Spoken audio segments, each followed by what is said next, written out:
আজকে আপনি মঞ্চ থেকে বারবার আরাবুল ইসলামের নাম করে বললেন, তার বিভিন্ন দুর্নীতি, তার বিভিন্ন বিষয় নিয়ে বললেন, এটা যদি খোলসা করে বলেন।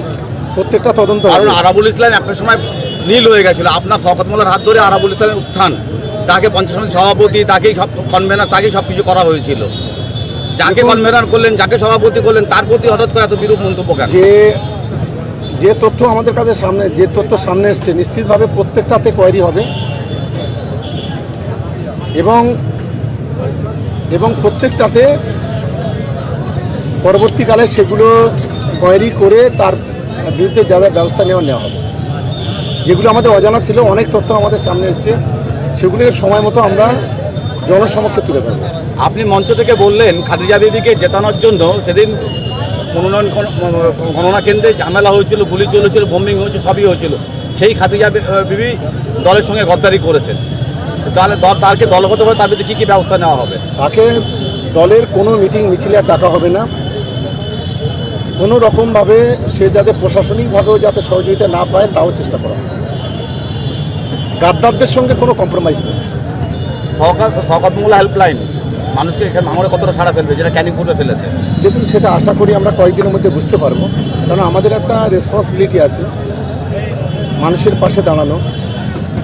কারণ এখানে অনেক গরিব মানুষ আছে যারা বই কিনতে পারে না, অনেক গরিব মানুষ আছে ওষুধ কিনতে পারে না, অনেক গরিব মানুষ আছে যারা কলেজে বা স্কুলে অ্যাডমিশন হতে পারে না। এই ধরনের ছোট ছোট সমস্যাগুলো আছে, সেইগুলো যদি আমাদের কাছে খবর আসে, ওই ফোন করলে আমরা নিশ্চিতভাবে, বা আমাদের কাছে আসলে আমরা নিশ্চিতভাবে সেই পরিষেবাগুলো ফুলফিল করার চেষ্টা করি। আপনি মঞ্চ থেকে ঘোষণা করলেন যে মাঝেরাইটে নওশাদ সিদ্দিকীর অফিসে নওশাদ এমএলএ কোটার বিভিন্ন মাল ডিস্ট্রিবিউট হচ্ছে না, এবং আপনি আপনার বিধানসভা এলাকার বিধায়ক কোটার মাল ভাঙড় 1, 2 এবং ক্যানিং 2-তে আপনি ভাগ করে দেবেন।